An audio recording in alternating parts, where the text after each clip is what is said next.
Bom dia, hoje é dia 30 de maio e vamos para o nosso devocional do dia em que eu leio Manhã e Noite de Charles Spurgeon.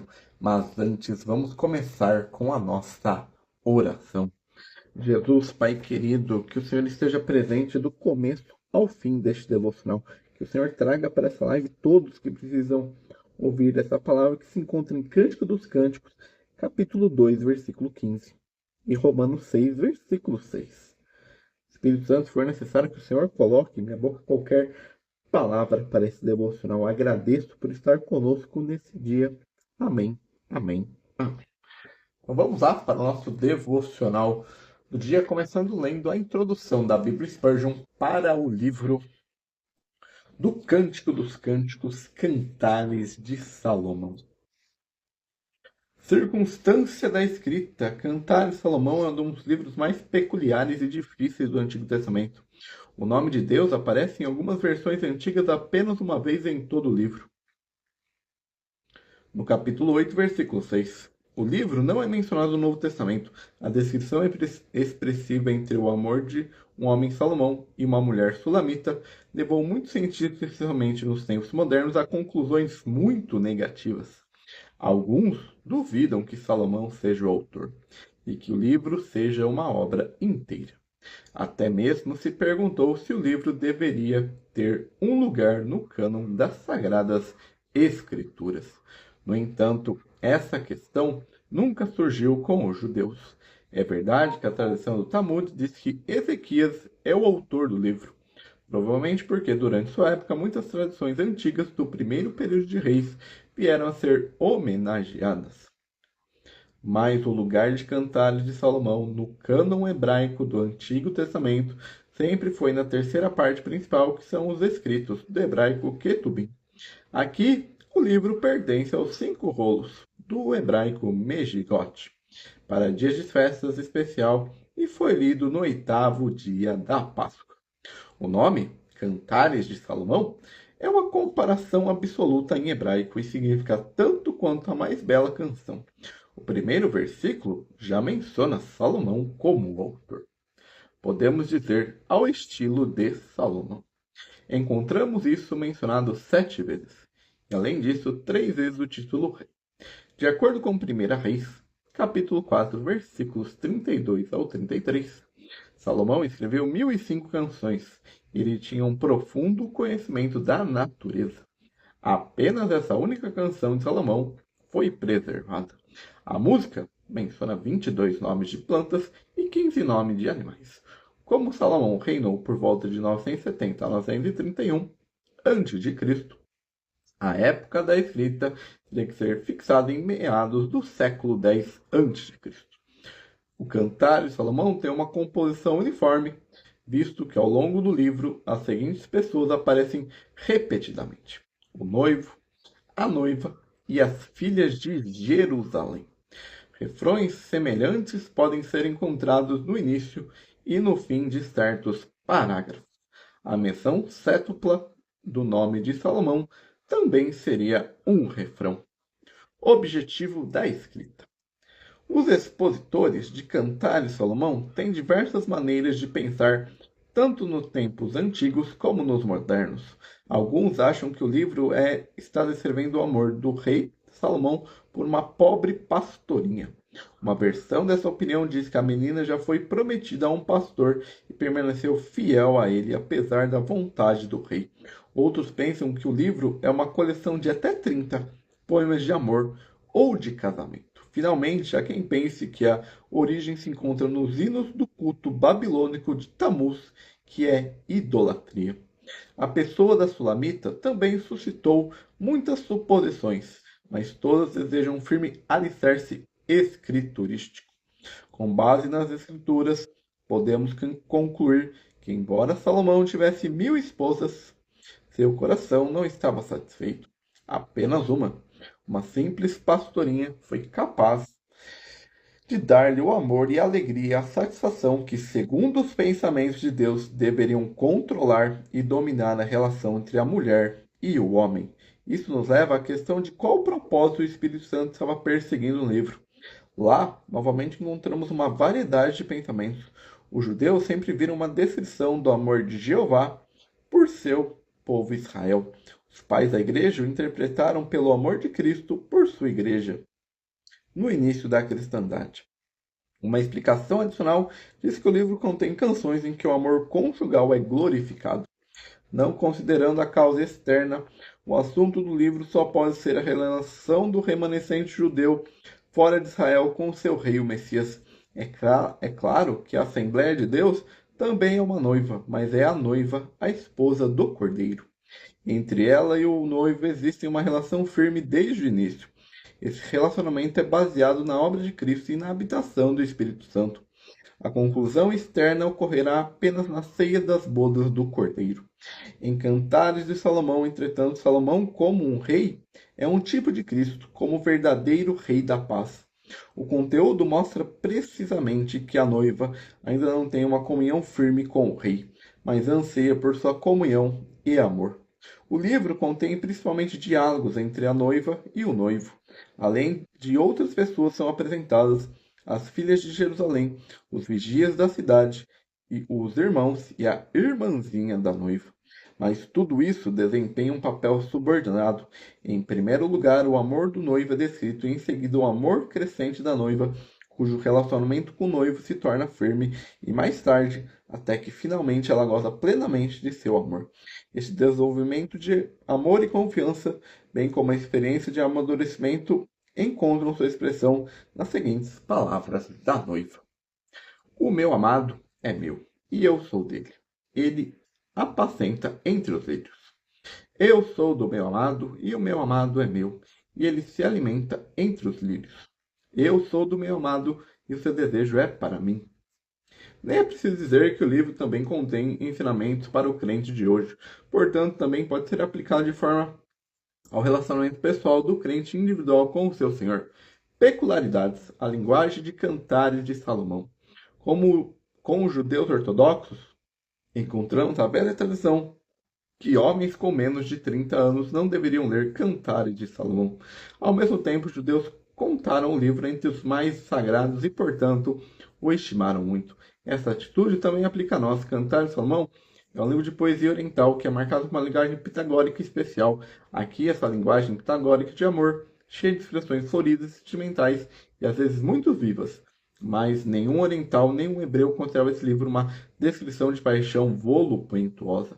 Tal julgamento estava reservado a uma chamada civilização ocidental cristã, que até meados do século XX tornava tabu tudo que era sexual.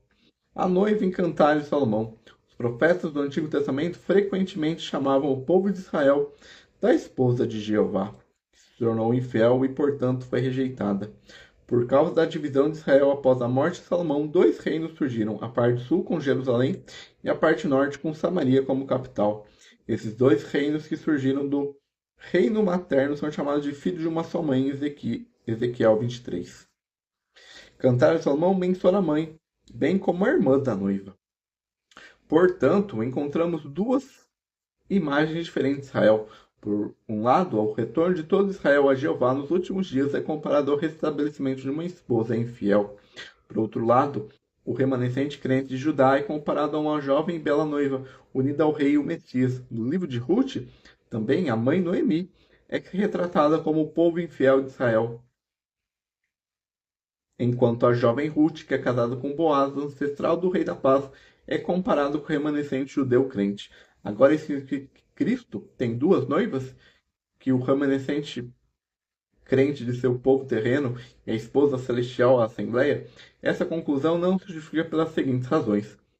Diferentes ilustrações sobre o relacionamento diversos em épocas totalmente diferentes sobre a lei no Antigo Testamento e sobre a graça no Novo Testamento são mencionados. O noivo no Antigo Testamento é Jeová, respectivamente seu ungido, o Messias, enquanto no Novo Testamento é o Cordeiro.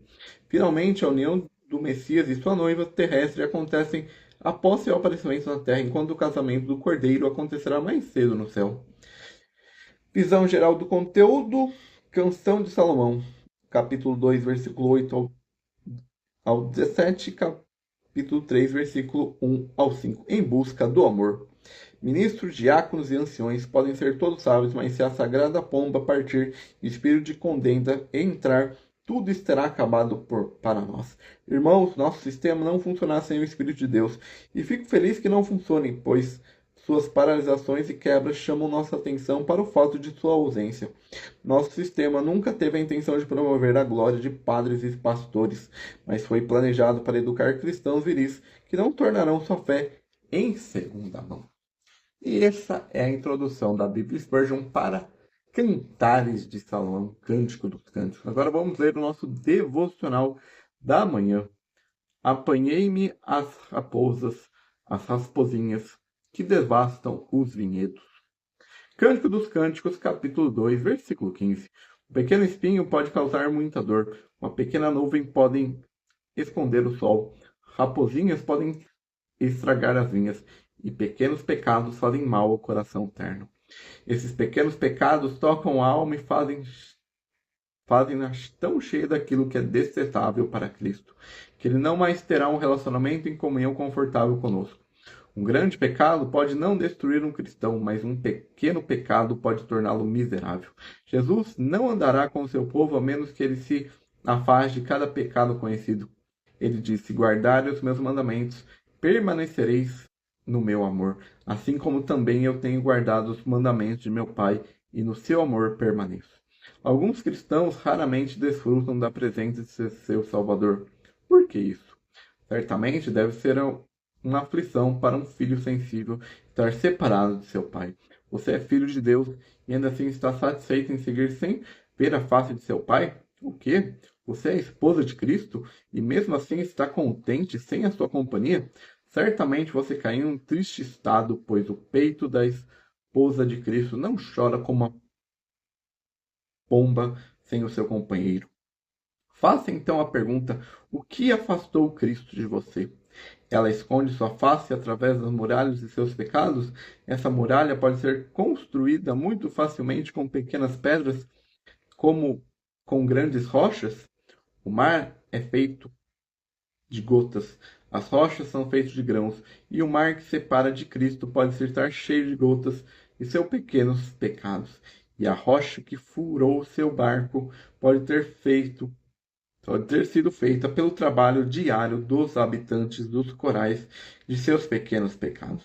Se você quer viver em Cristo, andar com Ele, vê-lo e ter comunhão com Ele, livra-se das rasposinhas que desvastam os vinhedos, porque as nossas vinhas estão em flor. Jesus o convida para ir com Ele e apanhá-las. O Senhor certamente irá, como Sansão, apanhar as raposas de uma vez e facilmente. Vá à caçada com ele. Então esse é o nosso devocional da manhã com essa importante reflexão. Nós menosprezamos os pequenos pecados, nós focamos só nos grandes, mas pecado é pecado, não existe pecadinho e pecadão. A condenação para o inferno é a mesma, independente se for um assassinato ou uma mentira. É a mesma coisa para Deus, é a mesma coisa, não existe pena.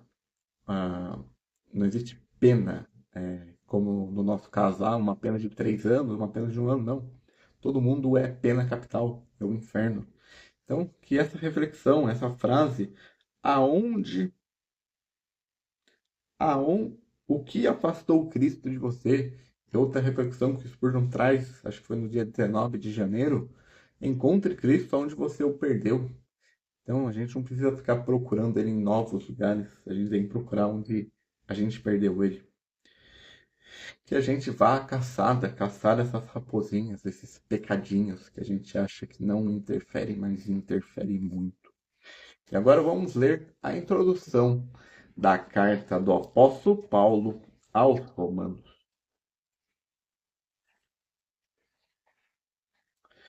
Visão geral do livro. O autor Paulo, o autor, era um hebreu por descendência natural de Tarso, na Cilícia, e educado por Gamaliel, o grande professor farisaico.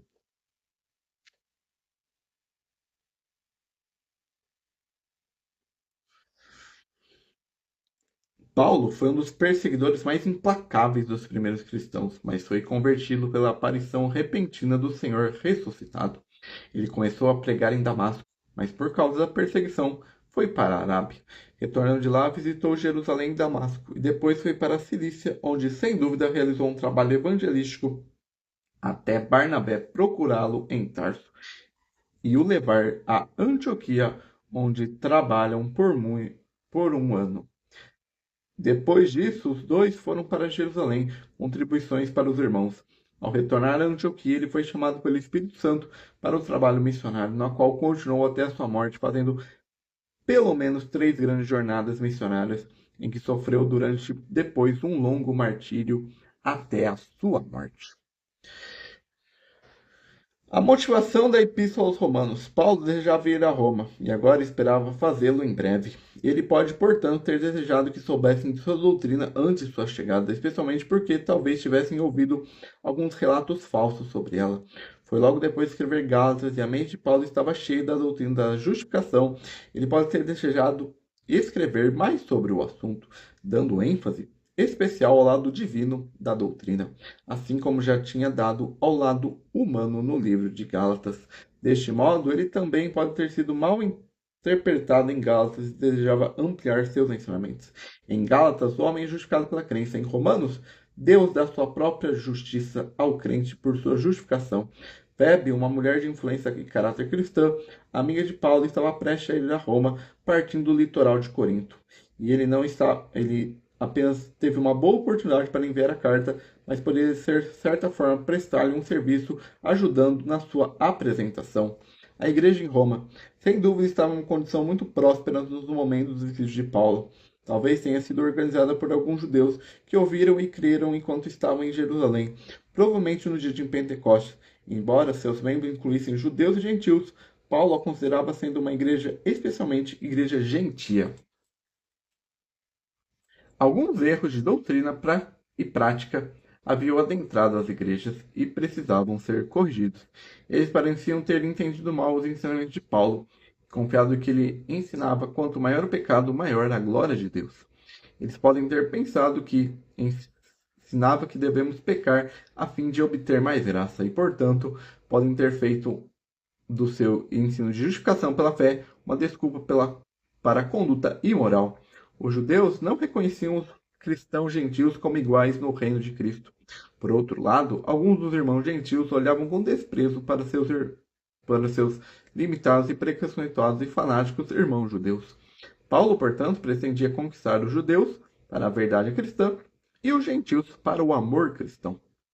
A conexão de Paulo com a igreja. Ele nunca esteve lá até esse momento e não é provável que outro apóstolo tivesse estado lá, pois então Paulo não teria desejado ir, já que sua regra era não ir aonde havia outro trabalhando. Isso causa um duro golpe no catolicismo, alegando que Pedro foi o primeiro bispo de Roma. Se Paulo não o seguiu, Pedro não estava lá, e a tese mais importante do papado é derrubada. Paulo tinha, no entanto, muitos amigos íntimos e conhecidos em Roma, muitos dos quais foram mencionados no capítulo 16. Entre eles estavam seus velhos amigos Áquila e Priscila. Argumento do livro. As doutrinas do livro são consideradas e discutidas sobre 4 preposições principais. Todos são culpados diante de Deus, tanto judeus quanto gentios. Todos os homens precisam de um Salvador. Cristo morreu por todos os homens. Todos nós, pela fé, somos um corpo em Cristo.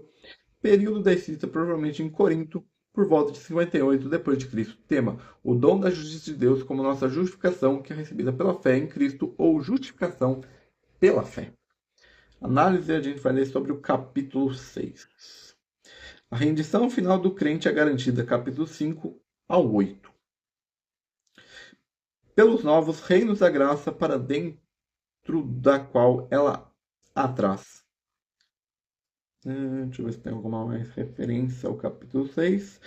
Porque alguém debaixo da graça não deveria continuar em pecado. Capítulo 6, versículos 1 ao 14. E essa é a introdução da Bíblia Spurgeon para a carta aos Romanos. Agora vamos ler o nosso devocional da noite. E não servimos o pecado como escravos. Romanos 6, versículo 6. Cristãos, o que você tem a ver com o pecado? Já não lhe custou bastante o filho queimado? Você brincará com o fogo? O quê? Você já esteve entre os presos do leão? Entrará uma segunda vez em seu covil? Não obteve o suficiente da antiga serpente? Ela envenenou suas veias uma vez e você ainda vai brincar sobre o buraco da víbora? Colocar sua mão sobre o ninho da serpente uma segunda vez? Ah, não seja tão louco, tão tolo. O pecado alguma vez lhe deu prazer real? Você encontrou satisfação sólida nele? Se sim, volte para sua velha masmorra. Use a corrente de novo. E se ela lhe der prazer, mas já que o pecado nunca lhe deu o que prometeu, mas o iludiu com mentiras, não caia na armadilha do velho passarinheiro uma segunda vez. Permaneça livre e deixe que a lembrança de sua antiga prisão o impeça de entrar no ninho novamente. É o contrário aos desígnios do amor eterno, que tenhamos em conta a nossa própria pureza e santidade. Portanto, não corra contra os propósitos do seu Senhor. Há ainda outros pensamentos que devemos afastá-lo do pecado. Cristãos nunca podem pecar não podem pecar impunemente. Eles pagam um grande preço por sua iniquidade. A transgressão destrói a paz da mente, obscura a comunhão com Jesus, impede a oração, traz a escuridão sobre a alma. Portanto, não seja servo e escravo do pecado. Há um argumento ainda maior. Cada vez que serve ao pecado, você crucifica o Senhor novamente e o expõe à vergonha pública. Você pode suportar essa ideia? Ah, se você caiu em algum pecado específico durante esse dia, pode ser que meu mestre tenha enviado essa admoestação essa noite para trazê-lo de volta antes que se desvie muito longe. Volte-se novamente para Jesus. Ele não esqueceu seu amor por você. Sua graça ainda é a mesma. Com lágrimas e arrependimento, venha aos seus pés e será recebida uma vez mais em seu coração. Será colocado novamente sobre a rocha e seus caminhos serão estabelecidos. E esse é o nosso devocional do dia 29 de maio. A importância da gente não dar brechas aos pecados, não, como diz em Romanos 6,6, nós não servimos aos pecados, nós não somos mais escravos deles. Já no momento que a gente tem um encontro real com Jesus, você ainda não teve, você possa ter esse relacionamento com Ele, esse encontro que, como está aqui, escrito aqui, que a gente não, se a gente serve ao pecado, se a gente cai em pecado, a gente crucifica Cristo novamente. E Cristo não pode ser crucificado mais uma vez, porque ele já foi. E o seu sacrifício é único. Então esse é o nosso devocional do dia 30 de maio. Tenha um bom resto de sábado, um bom início de semana. E amanhã nós voltamos com mais um devocional do dia, porque eu estarei servindo no culto da noite. Então tenha um bom resto de final de semana. Que Deus te abençoe. Amém. Amém. Amém.